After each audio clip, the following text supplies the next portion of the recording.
Hello students, RC education hub Bansur की online class में आपका स्वागत है।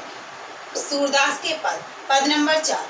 आज हम पद नंबर 4 के बारे में चर्चा करेंगे, जिसमें गोपियों ने श्री कृष्ण के बारे में कहा है, उद्धव से उनके राजधर्म के बारे में बताया है, व्यंग्यात्मक शैली के माध्यम से उन पर एक कटाक्ष छोड़ा है।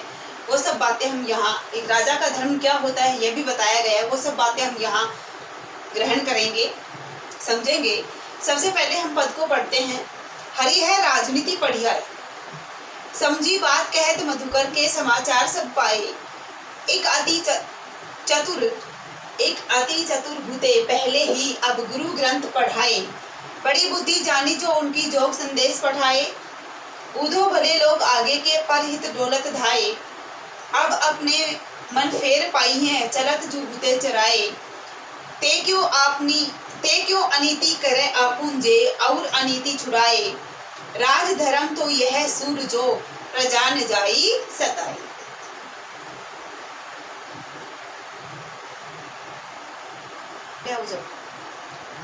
कठिन शब्द है मधुकर। मधुकर शब्द का अर्थ है भोरा। यह उद्धव के लिए आया है, क्योंकि भ्रमर गीत से लिया गया, इसलिए। हुते हुते का अर्थ है थे। पढ़ाई का अर्थ है भेजा है, भेजना। आगे के यानी पहले के, प्राचीन जमाने के लोगों के बारे में आया है। परहित दूसरों की भलाई के लिए, दूसरों के कल्याण के लिए। फेर का अर्थ है फिर से। पाइए यानी प्राप्त करना या पाना। अनीति का अर्थ है अन्याय, और प्रजा का अर्थ है जनता या लोग, समाज के लोग। अब इसका भावार्थ है। सबसे पहले पहली पंक्ति देखिए फिर से। हरि है राजनीति पढ़ाई। देखिए यहाँ भी वक्रोक्ति अलंकार है।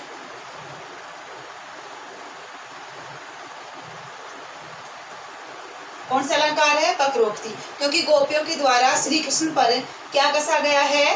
व्यंग। ठीक है। हरि है राजनीति पढ़ियाई। गोपियों ने कहा है उद्धव से श्री कृष्ण के विषय में कि हे उद्धव, श्री कृष्ण ने राजनीति पढ़ ली है। ठीक है, क्या पढ़ ली है? राजनीति। समझी बात कहत मधुकर के समाचार सब पाए, कि उन्होंने संपूर्ण बात को मधुकर के माध्यम से, या अपनी संपूर्ण बात मधुकर के माध्यम से, उद्धव के माध्यम से, घोरे के माध्यम से एक हम तक क्या भेज दिया? एक संदेश भेज दिया। एक अति चतुर भूते पहले ही अब गुरु ग्रंथ पढ़ाए। गोपियों ने क्या कहा है कि एक तो पहले से ही चतुर थे, पहले से ही चंचल थे। कौन? श्री कृष्ण। और अब उन्होंने क्या पढ़ लिया? गुरु का ग्रंथ पढ़ लिया है। मतलब कि अब वो बहुत चंचल हो गए हैं। बड़ी बुद्धि जानी जो उनकी जोग संदेश पठाए। गोपिया कहती है हे उद्धव, वो बड़े ही बुद्धिमान है, वो बड़े ही महान है, इसीलिए, अर्थात उनकी जो बुद्धि है वो बहुत बड़ी है, बहुत विशाल है, इसीलिए उन्होंने योग संदेश भेज दिया। अगर बुद्धिमान नहीं होते तो वो खुद आते या प्रेम संदेश भेजते, इस प्रकार योग संदेश नहीं भेजते। उद्धव भले लोग आगे के परहित डोलत धाए।